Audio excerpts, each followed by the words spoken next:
اللہ کی محبت میں بھوک لگے گی، اللہ کے عشق میں پیاس لگے گی، وہ بھوک اور پیاس کی جو تڑپ اور کسک ہے، پھر ہم ہاتھ اٹھا کے اللہ سے مانگیں گے، ہم کہیں گے یا اللہ، تو عرش کے دروازوں تک میری پکار جائے گی، ساتوں آسمان میری پکار سے گونج اٹھیں گے۔ مجھے یقین ہے کہ میرا اللہ کہتا ہے، میرا نبی فرماتے ہیں کہ اللہ رمضان میں سارے آسمان کے فرشتوں سے فرماتا ہے روزے رکھنے والوں کی دعا پر آمین کہو۔ عرش کے فرشتوں سے اللہ فرماتا ہے میری تسبیح چھوڑ دو، رمضان کے روزے رکھنے والوں کی دعا پر آمین کہو، آمین کہو۔ عرش فرش میں گونج اٹھتی ہیں میری دعائیں، میری صدائیں، میرے نوحے، میرے گریے ہلا دیتے ہیں۔ اگر بھوک پیاس میں مزے آ رہے ہوں کہ واہ یا اللہ تو نے کہا تھا نا، دیکھ میں بھوک سے بیٹھا ہوں۔ اس لیے افطار کے وقت دعا کیوں قبول ہے؟ افطار کے وقت کھانا سامنے ہے، پانی سامنے ہے، اور آواز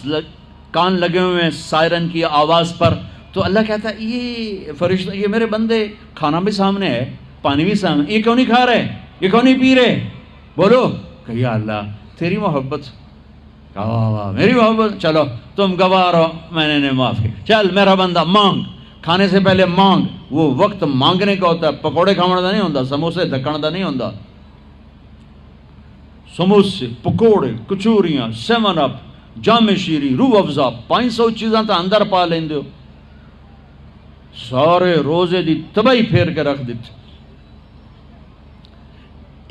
ایک مہینے کے لیے اوور آلنگ ہے، ٹیوننگ ہے، ٹیوننگ،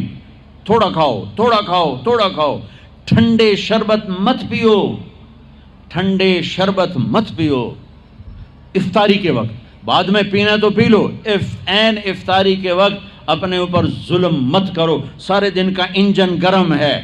ایک دم اس کے اوپر برف پھینکتے ہو، تھوڑی دیر صبر کر کے سادہ پانی پی لو، نماز پڑھ لو، پی لو، جام شیری پیو، 7 اپ پیو، جو مرضی پیو، ٹھنڈا پیو، گرم پیو، جو مرضی پیو، لیکن این روزے کے وقت بچو تلی ہوئی چیزوں سے، کراری چیزوں سے، مسالے دار چیزوں سے، ثقیل چیزوں سے بچو، ہلکا پھلکا رکھو پیٹ کو، ہلکا پھلکا، تاکہ روزے کا مقصد حاصل ہو کہ جسم پاک ہو، غلاظتوں سے، گندگیوں سے پاک ہو، صاف ہو۔ ہاں، اور اپنے دل کو بھی صاف۔ رمضان میں سب کی بخشش ہو جاتی، سب کی، 4 نہیں بخشے جاتے، 4 آدمی نہیں بخشے جاتے، 4 قسم کے مرد عورت، سب کی بخشش ہو جاتی، سب کی، 4۔ اللہ